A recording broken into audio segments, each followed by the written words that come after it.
আসসালামু আলাইকুম, সবাইকে শুভেচ্ছা জানাচ্ছি। মাসুম মাহবুব দেখছেন ওপেন দ্য ইউটিউব চ্যানেল এবং মাসুম মাহবুব ফেসবুক পেজ। পৃথিবীর যেই প্রান্ত থেকে যারা দেখছেন সবার জন্য শুভকামনা, ভালোবাসা। দর্শক, পুরো পৃথিবীর নজর এখন ভারতের দিকে। আমরা বলতে পারি ভারতের স্লোগানগুলো এখন আমাদের জুলাই আন্দোলন থেকে অনুপ্রাণিত। এটা স্বয়ং ভারতের গণমাধ্যম বলছে। এবং ভারতের ছাত্র আন্দোলনে দেখা গেছে বাংলাদেশের খাবার সেখানে পৌঁছে গেছে। ভারতের এই আন্দোলনে দেখা গেছে একজন মুসলিম নামাজ পড়ছেন, একজন হিন্দু পাশ থেকে তাকে বাতাস করছেন। কে শিখ, কে ব্রাহ্মণ, কে হিন্দু, কে সনাতনী, কে মুসলিম, কে ধর্মনিরপেক্ষ, কে খ্রিস্টান, কেউ দলিত, কোনো হিসেব নেই। সব শ্রেণীর মানুষ এক কাতারে এসে নরেন্দ্র মোদী হটাও আন্দোলন শুরু করে ফেলেছে। চলেন কিছু ভিডিও দেখাই, তারপর আমরা ধারাবাহিক আলোচনায় আসছি।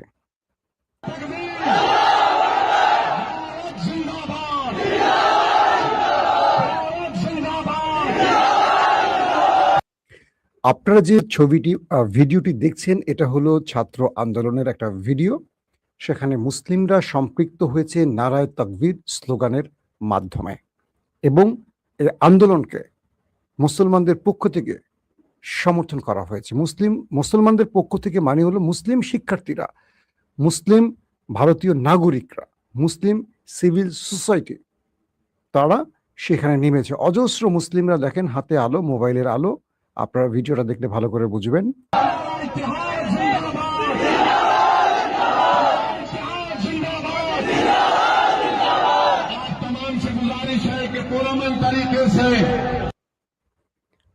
বলা হচ্ছে আমরা শান্তিপূর্ণভাবে এখানে এসছি, শান্তিপূর্ণভাবেই প্রতিবাদ জানাবো। এবং আপনারা দেখছেন, আরেকবার শোনেন প্রথম শব্দটা। ভারতের মতো জায়গায় যেখানে মুসলমানদেরকে নিষিদ্ধ করতে চাইছে, যেখানে মুসলমানদের অধিকার কেড়ে নিতে চাইছে, ধর্ম থেকে মুসলমানদের ধর্মান্তরিতের চেষ্টা করা হচ্ছে, তাদের মসজিদ দখলের চেষ্টা করছে, সেই ভারতে নরেন্দ্র মোদীর বিরুদ্ধে এখন লাখো মুসলিমরা রাজপথে। আর কি স্লোগান দিচ্ছে আরেকবার শোনেন।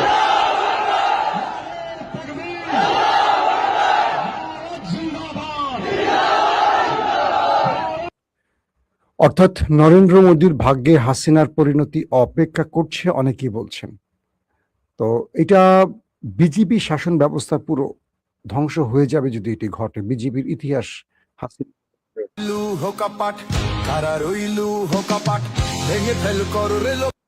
আমরা আপনাদেরকে আরেকটি ভিডিও দেখাচ্ছি। এটা যদিও বাংলাদেশের গান সম্পৃক্ত করা হয়েছে। এই ভিডিওতে দেখতে পাচ্ছেন পুলিশ কি করছে শিক্ষার্থীদের সাথে।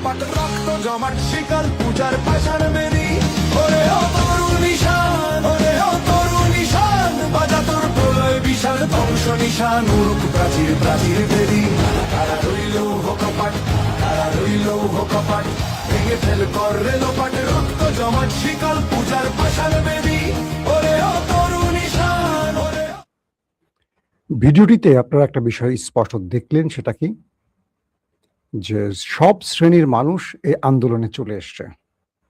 যেখানে মেডিকেল বা চিকিৎসার প্রয়োজন সেখানে মেডিকেল ক্যাম্প গঠন করেছে যারা ডাক্তার। যেখানে খাদ্যের প্রয়োজন, যাদের একটু সম্পদ আছে বা যারা সচ্ছল, তারা বিস্কিট, খাবার, কেক, শুকনো খাবার, পানীয় খাবার সব এনে হাজির হচ্ছে। যারা মুসলিম তারা রাজপথে দাঁড়িয়ে নামাজ পড়ছেন, হিন্দুরা বাতাস করছেন। আবার যারা একটু বয়সের তরুণ, যাদের উপর পুলিশ হামলা করছে, তারা পুলিশকে প্রোটেক্ট করছেন, প্রয়োজনে পুলিশকে উত্তম মাধ্যম দিচ্ছেন। একটা দেশের পুরো জাতির মধ্য থেকে সব শ্রেণীর, সব পেশার মানুষ যখন একটা আন্দোলনে সম্পৃক্ত হয়, ওই আন্দোলনকে আর কেউ থামাতে পারেনি। বাংলাদেশে 15 বছর ধরে বিএনপি এবং জামাত বা তাদের সমর্থিত 20 দলীয় জোট যত চেষ্টা করেছে, হাসিনার একটা পশম বাঁকা হয়নি। বিএনপি যত বড় কথা বলুক, জামাত যত বড় কথা বলুক, হাসিনার একটা পশম বাঁকা করতে পারেনি। এখন তারা ক্ষমতায় বসে অনেক লম্পজম্প করে, অনেক বড় বড় কথা বলে। জাস্ট আন্দোলন শুরু হোক, দেখবেন সব নেতার মুখ। এটাই রাজনীতি। হাসিনাকে যে কায়দায় ফেলানো হয়েছে ক্ষমতা থেকে, ঠিক একইভাবে বাংলাদেশের এই আন্দোলন থেকে ভারত অনুপ্রাণিত হয়েছে। প্রত্যেকটি ধাপে ভারত বাংলাদেশের আন্দোলনকে ফলো করছে। বাংলাদেশের এক ছাত্রী পুলিশের গাড়ির সামনে দাঁড়িয়ে গেছে, তাদের সহযাত্রী বা তাদের বন্ধুদের যেন গ্রেফতার না করে তাদের যেন ছেড়ে দেয়। ঠিক একই দৃশ্য ভারতের গণমাধ্যমে আসছে। হুডি পরা এক মেয়ে দাঁড়িয়ে গেছে পুলিশ ভ্যানের সামনে। আমরা দেখেছি আমাদের আন্দোলনের সময় মারা শিশুদেরকে নিয়ে বেরিয়ে এসছেন, তাদেরকে আমাদের আন্দোলনকারীদের পানি দিয়েছেন, খাবার দিয়েছেন। ঠিক একইভাবে ভারতে বেরিয়ে আসছে ভারতের তারকারা। সালমান খান এই আন্দোলনকে সমর্থন করেছেন। ভারতের বড় বড় শিল্পীরা, অভিনেতারা, ডজন ডজন বলিউড তারকারা, উত্তরের দক্ষিণের যেই প্রান্তের, পাঞ্জাবের প্রত্যেক স্তরের তারকারা এখন রাজপথে এই আন্দোলনকে সমর্থন করছেন। এই আন্দোলন শুধু ভারতে নয়, এই আন্দোলন ছড়িয়ে পড়েছে পুরো পৃথিবীতে। লন্ডন, নিউ ইয়র্ক, আপনি কোথায় যাবেন, পৃথিবীর মোটামুটি ইউরোপ কান্ট্রিতে, পশ্চিমা দুনিয়াতে যেখানে ভারতের জনগণ আছে, প্রতিটি দেশে এই আন্দোলন আস্তে আস্তে ছড়িয়ে পড়ছে। প্রতিটি জায়গায় প্রোটেস্ট চলছে নরেন্দ্র মোদী বিরোধী। তারা বলছে কি, স্লোগান উঠছে কি, হাম লেকে ছাড়েঙ্গে আজাদি, ছিনকে লেঙ্গে আজাদি। এই আজাদি শব্দটা কোত্থেকে আসতে, এই আজাদি শব্দটাকে বিশ্লেষণ করতে হলে আমার মিনিমাম 2 ঘন্টা কথা বলা উচিত। ভারতের ছাত্র আন্দোলন একটা পরীক্ষা বা কি বলবো প্রশ্নপত্র ফাঁস, শিক্ষা ব্যবস্থার দুরবস্থা, কিন্তু আজাদি শব্দটা চলে আসছে কোত্থেকে? কারণ আন্দোলনকারীরা বলছেন এই ভারতের রাম রহিম একসাথে হয়ে ভারতকে স্বাধীন করেছে, কিন্তু আজ রাম থাকতে পারছে, রহিমকে দেশ থেকে তাড়ানো হচ্ছে নরেন্দ্র মোদীর এই হিন্দুত্ববাদী শাসন ব্যবস্থা। এটা কে বলছে? ভারতের অভিনেতা দেব।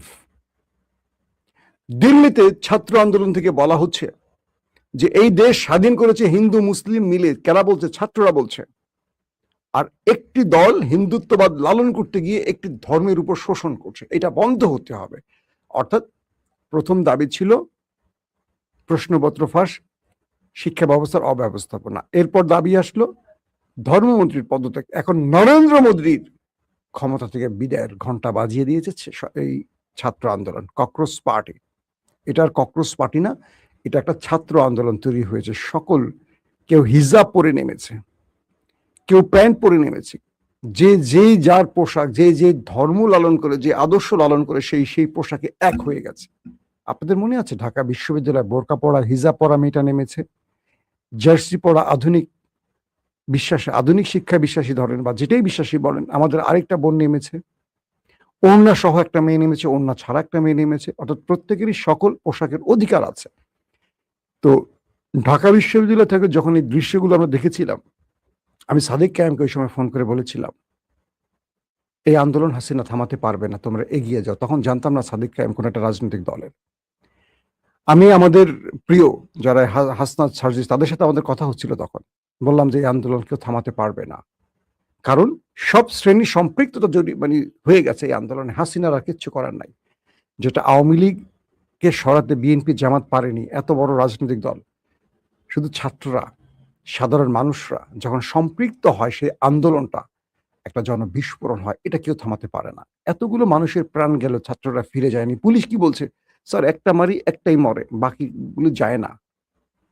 এটা বিএনপি জামাতের ক্ষেত্রে হয়নি। এখন বলবেন এই আন্দোলন তো পেছনে জামাতের ভূমিকা, হোক, সেটা জামাতের নামে না, ছাত্রদের নামে।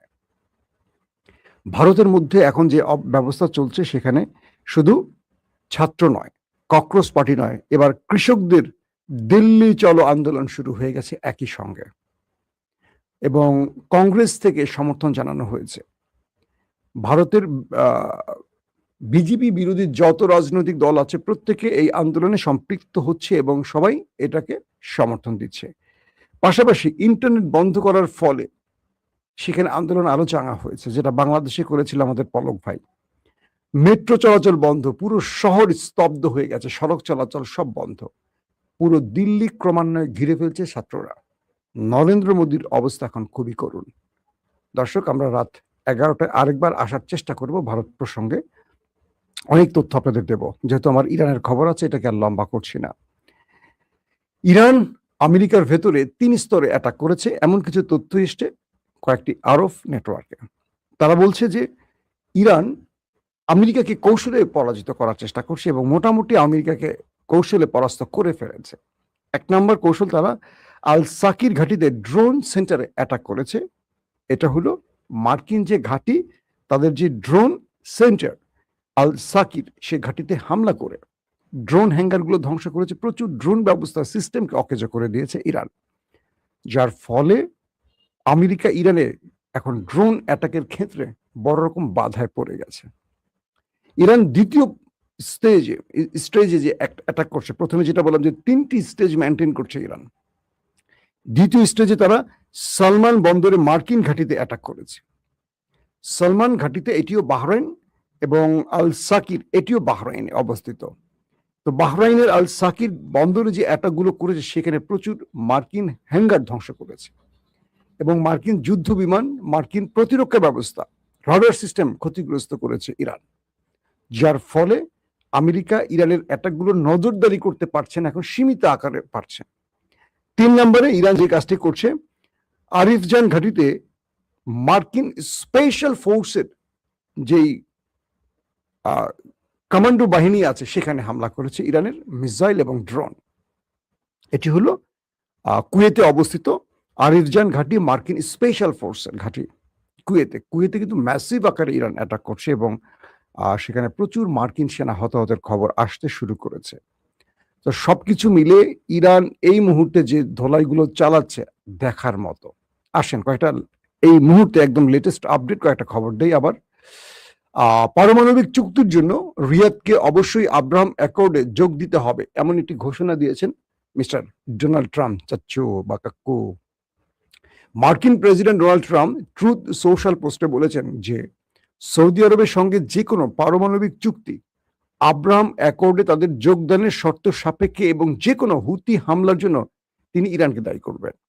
দুটো বিষয় এখানে। এক, আব্রাহাম অ্যাকর্ড কি, অর্থাৎ ইসরায়েলের সঙ্গে যে আরবদের চুক্তিটি, আব্রাহাম অ্যাকর্ড যেটাকে বলা হয়, যে চুক্তিতে আরব আমিরাত, বাহরাইন কয়েকটা দেশ সম্পৃক্ত হয়েছে বা চুক্তি সিগনেচার করেছে, সেখানে সৌদি আরব করেনি মুসলিম বিশ্বের চাপের কারণে।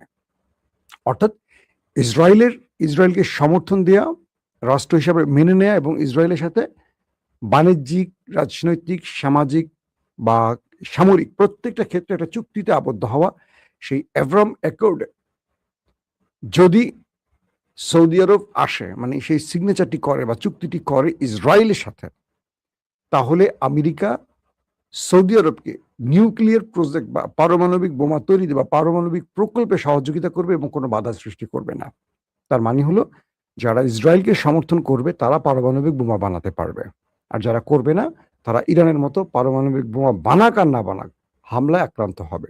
বাহ বাহ বাহ, তোমাদের কি সুন্দর সমাজ ব্যবস্থা, তোমাদের কি সুন্দর রাষ্ট্র ব্যবস্থা, এটাকে ডেমোক্রেসি বলে মিস্টার ট্রাম্প।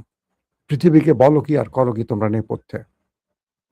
দ্বিতীয় ধাপে যে বিষয়টি বলা হয়েছে, যে কোনো হুতি হামলার জন্য, অর্থাৎ হুতিরা যে সৌদি আরবে হামলা করছে বা আদার্স কোথাও হামলা করবে, এই জন্য আমেরিকা হুতির হামলার জন্য ইরানকে দায়ী করবে, এই ঘোষণাটি ট্রাম্পের পক্ষ থেকে বলা হয়েছে। পাশাপাশি ম্যানিলায় আসিয়ান সম্মেলনের এক ফাঁকে মার্কিন পররাষ্ট্রমন্ত্রী মার্ক রুবিও বলেছেন, ইরান একটি চুক্তির জন্য ভিক্ষা করছে এবং তাদের হুঁশ ফেরা দরকার। তিনি আরো যোগ করেন যে তেহরান তাদের কৃতকর্মের জন্য অত্যন্ত চড়া মূল্য দেবে। এটা কি বলছে মার্ক রুবিও। এর উত্তরে ইরান বলছে, কেবল আমেরিকারা দিবা স্বপ্ন দেখে ইরান তাদের কাছে ভিক্ষা চায়, কিন্তু নেপথ্যে তারাই অন্য রাষ্ট্রের মাধ্যমে ইরানের কাছে ভিক্ষা চায়, কখনো সিজফায়ার, কখনো শান্তি চুক্তি। মানে আমেরিকাকে একটা দুর্দান্ত উত্তর আবার ইরান দিয়ে দিয়েছে। মানে এগুলো হলো মানে রাজনৈতিক বক্তব্য, বুঝছেন, আর কি বলা দরকার। পাশাপাশি যুক্তরাষ্ট্র টানা দ্বাদশ রাতে ইরানের উপর বোমা হামলা চালিয়েছে। এতে ইরাকের সাথে সালামচেহ সীমান্ত ক্রসিং, এটার জায়গাটার নামটা আবার দেখি একটু, ইংরেজিতে লেখা। যুক্তরাষ্ট্র দ্বাদশ রাতের মতো ইরানের উপর বোমা হামলা আবার চালিয়েছে। তো সেই হামলায় ইরাকের সালামচেহ সীমান্ত ক্রসিং এ চালানো এক হামলায় অন্তত 2 জন এবং আরো 11 জন আহত হয়েছে। 2 জন নিহত হয়েছে, 11 জন আহত হয়েছে। জর্ডান, বাহরাইন ও কুয়েতে ইরানের পক্ষ থেকে প্রতিশোধমূলক ক্ষেপণাস্ত্র ও ড্রোন হামলা দাবি করেছে ইরান। অর্থাৎ এই জর্ডান, বাহরাইন, কুয়েতে ইরান ড্রোন এবং মিসাইল দিয়ে ভয়াবহ অ্যাটাক চালিয়েছে, এটি ইরান বলছে। ইরানের Islamic revolutionary guard corps IRGC জানিয়েছে হরমুজ প্রণালীতে একটি ট্যাঙ্কার আগুন লেগেছে। অন্যদিকে ইয়েমেনের হুতিরাও লোহিত সাগরে 2টি তেল ট্যাঙ্কারে ক্ষেপণাস্ত্র ও ড্রোন হামলার দায় স্বীকার করেছে।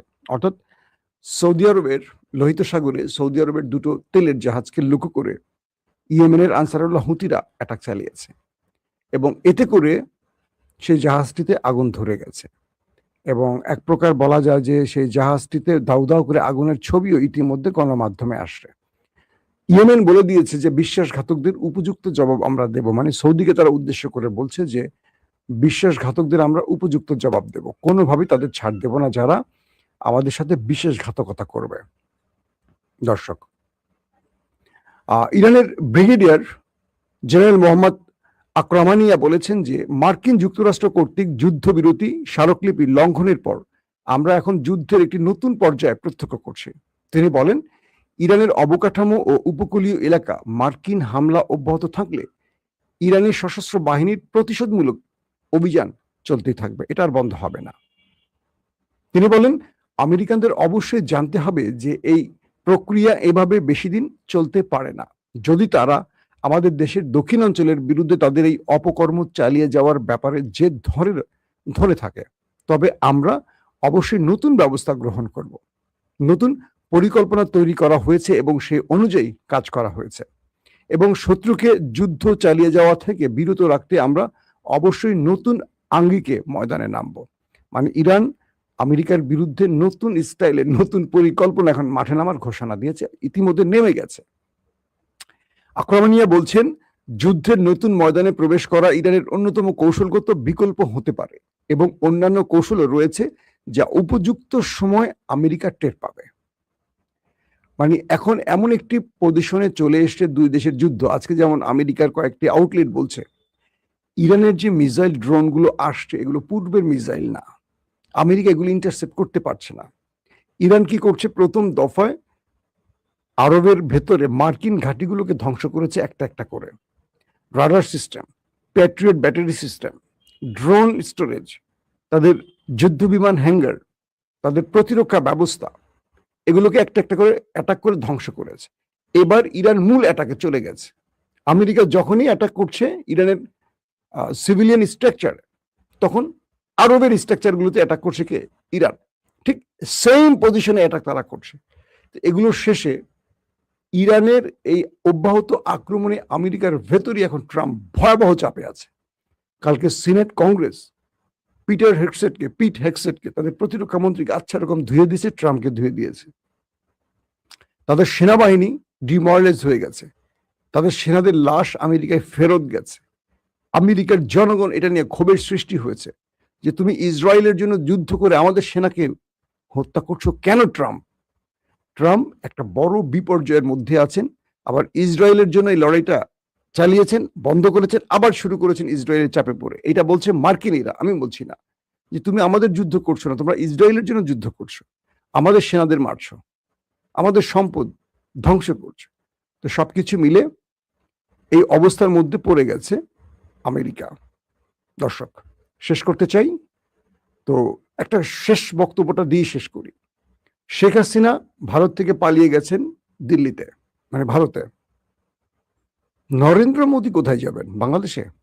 চলে আসেন দাদা, আমরা আপনার জন্য বিছানা পেতে রেখেছি, আপনি আমাদের মেহমান হতে পারেন। আপনি ওই কুফা আপনার প্রিয় মানুষকে আশ্রয় দিয়ে শিক্ষা পাচ্ছেন তো? হাসিনা যেদিকে যায় সাগর শুকিয়ে যায়, এইরকম একটা দৃশ্য। আওয়ামী লীগের ভাইরা কষ্ট পাবেন না। 1400 বা 2000 মানুষের যিনি প্রাণ কেড়ে নিয়েছে তার জন্য যাদের মায়া লাগে তাদেরকে আল্লাহর দরবারে জবাব দিতে হবে। প্রত্যেকে ভালো থাকবেন। আল্লাহ হাফেজ।